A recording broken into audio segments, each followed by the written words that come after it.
8:34, and here's a troubling statistic for you. Every 3 hours, a New Yorker dies from a fentanyl-related overdose. According to the New York City Health Department, there were more than 3,000 overdose deaths in 2022.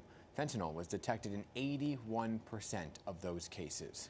Overdose deaths increased by 12% between 2021 and 2022.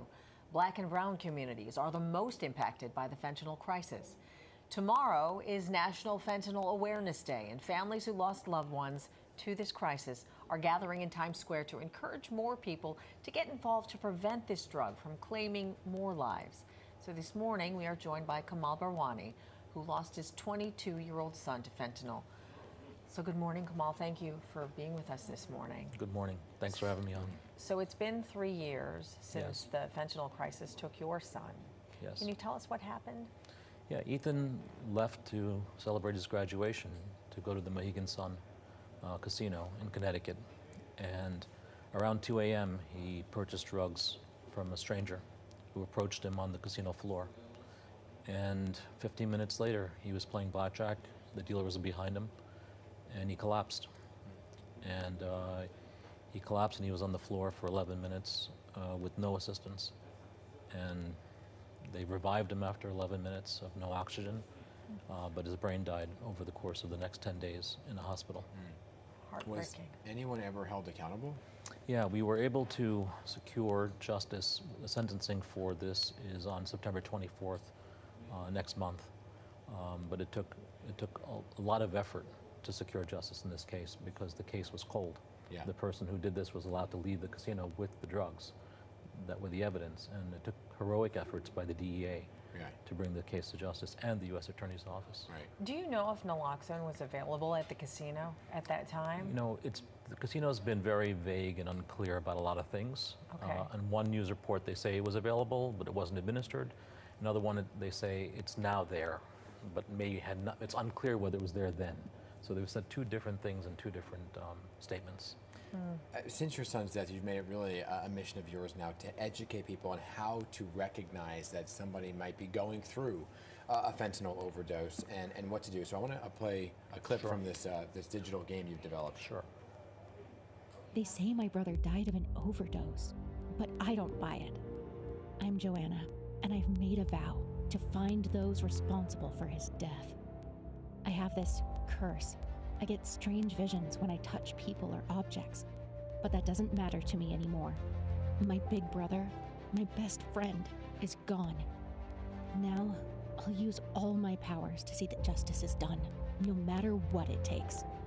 Will you help me? So when is the game going to be available to the general public, and what made you want to go the game route? Yeah, the game will be available tomorrow on National okay. Fentanyl Awareness Day. Good. Awareness and Prevention Day. And what made me go to the game route is because I realized that's how kids engage and learn. And you need to be emotionally engaged to really put things into memory. And I thought, you know, if kids are so engaged with their phones all day long, why not teach them something through an engaging game? Something that'll be fun for them to play, but also will teach them about the dangers of fentanyl, what to look for, and what to do in case they see someone get poisoned or overdoses. How does the game work, actually? It's a storyline. It's an engaging script, and with lots of graphics and cinematics.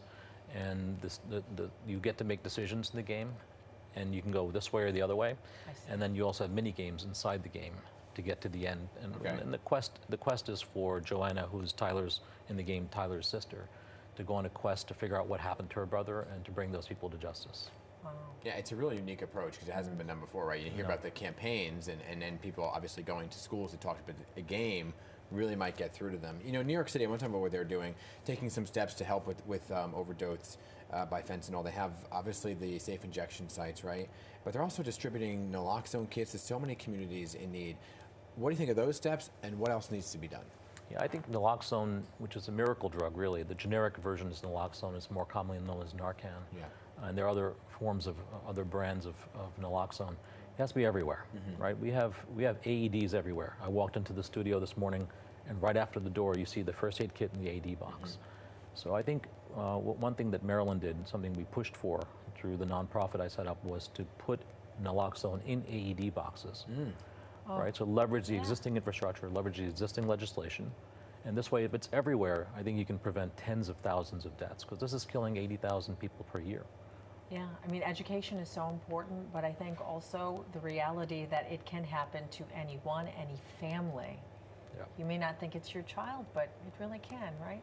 Yeah, I mean, there are two. I think this problem is broken down to two parts. There's the part that is where you have people who are in substance use disorder or addiction with opioids, and then there are people who are taking illicit drugs or just pills. They think it's Percocet or Xanax or something else, and it's laced with fentanyl. And I call that a poisoning. That's not an overdose.